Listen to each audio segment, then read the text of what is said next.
Welcome once more to Alpha Found Part 31. In this video, the formulas of the last video are applied to the data from Blitz and Van Vliet and also to the data from Black, Jensen, and Scholes, which means there are several tables of statistics. After we finish analyzing the relationship between correlations of symmetric deciles, we turn our attention to consecutive deciles. To begin, we need idiosyncratic risk for each decile for each grouping from each of the two studies. Since variance of a decile equals CAPM beta squared times market variance plus idiosyncratic variance, then idiosyncratic risk is calculated in this manner. Using line 31.1, here in table 31.1 are the estimates of idiosyncratic risk for Blitz and Van Vliet and for Black, Jensen, and Scholes. There is not much interesting to see in table 31.1 except to note that the first and 10th deciles of each grouping tend to have higher idiosyncratic risk than the middle 8 deciles.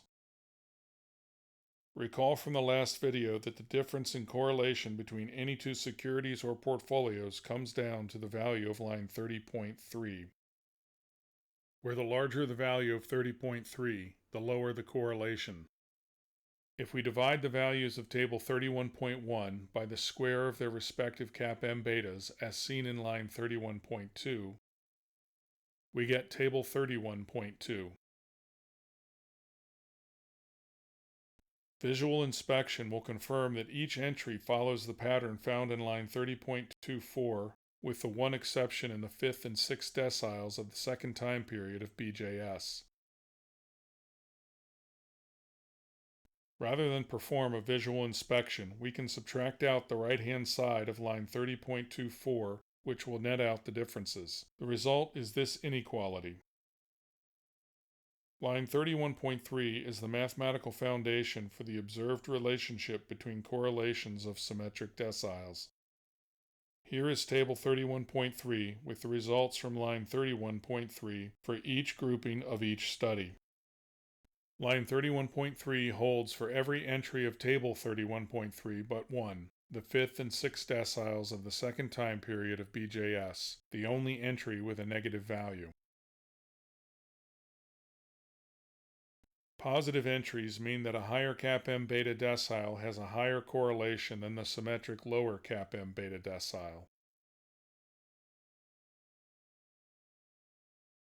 With this, we understand why the relationship between the correlations of symmetric deciles appear as they do.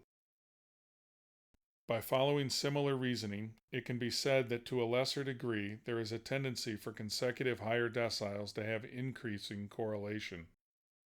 Since by definition the CAPM betas of the deciles have this order, and therefore the reciprocals of the CAPM betas will have this order, then there should be a tendency for the absolute value of the residuals divided by their respective CAPM betas to have this relationship. And compare to lines 30.12 and 30.22. Given line 31.6, it might be expected for the correlations of portfolios grouped by CAPM beta deciles to be strictly increasing with CAPM beta. That is, all things being equal, higher CAPM beta deciles are expected to have a higher correlation than the next lower decile, and this is expected to happen monotonically. Additionally, there should be a tendency for this pattern to be true even for individual securities. However, when the nature of random variation in data is taken into account, all things are not equal. For each of the 8 middle deciles, the range of CAPM betas within the deciles is narrow, as is the range of idiosyncratic risk between deciles. However, for the 1st and 10th deciles, the range of CAPM betas is broader because those deciles catch the extreme CAPM beta estimates along with extreme idiosyncratic risk estimates. These facts are reflected in the correlation terms of those deciles. In other words, correlation is expected to be positively correlated with CAPM beta, with a stronger association in the middle 8 deciles since most of the extreme observations have been filtered into the 1st and 10th deciles. Let me take a moment to explain this. It is economically difficult to generate a CAPM beta that is less than 0, which would be in the first decile, and if less than 0, not by much. For a CAPM beta to be less than 0, then the economics of the underlying company must be such that when the economy is good, the stock goes down, and when the economy is bad, the stock goes up. This is unlikely. More likely, a CAPM beta less than 0 would be the result of a statistical anomaly, outliers in the data. On the other hand, it's easier to generate a CAPM beta greater than 2, which would be in the 10th decile. A CAPM beta above 2 can come from both outliers in the data and from companies whose underlying price dynamics are highly sensitive to market swings. 0 and 2 are equidistant from the average CAPM beta of 1. The cross-section of estimated CAPM betas is not distributed normally, uniformly, or even symmetrically. The distribution is skewed right. To make a less obvious point, if the highest CAPM betas are really high, the average CAPM beta remains 1, which means the low CAPM betas must be low. I don't want to get lost in the details. However, the low CAPM betas are not simply generically lower, they cluster around 0. If a market index has a large number of stocks with extremely high CAPM betas, then the clustering will increase. If those high CAPM beta securities are removed from the data for some reason, such as a data integrity issue, counterintuitively, the CAPM betas less than 0 will move further away from 0 in the negative direction. Furthermore, since the average CAPM beta will still be 1, then the remaining betas must have moved up to maintain the average. The point is that the first and 10th deciles collect the extreme observations of both CAPM beta and idiosyncratic risk. Looking at table 31.1 again, we can see that the 10th decile has the largest idiosyncratic risk, and the first decile usually has the second highest idiosyncratic risk.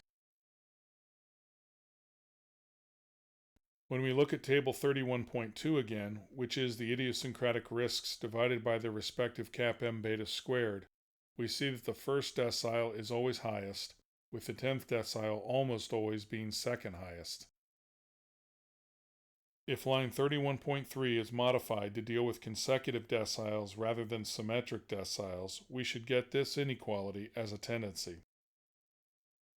Here is corresponding table 31.4.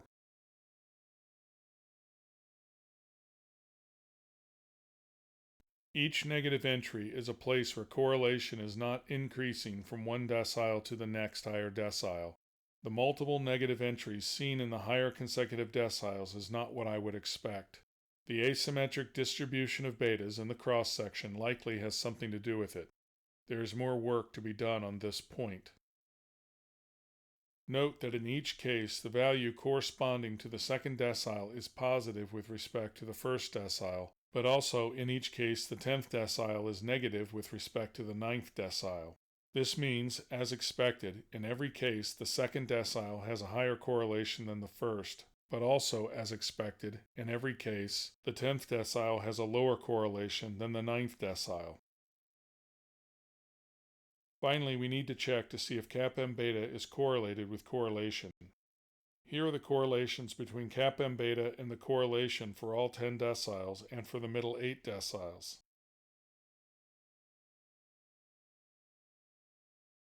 Notice the positive correlation for every grouping of 10 deciles except in the second time period of BJS. As predicted, there is a stronger correlation for the middle 8 deciles. By understanding the structure of the relationship between correlation calculations for each decile as derived in this and in the last video, the strong correlation of the middle 8 deciles is not surprising, but is expected. Lastly, looking at the data from 2015 through 2019 as used in video 21, the correlation between the CAPM beta of each security and its respective correlation is 0.82. which I think is very high.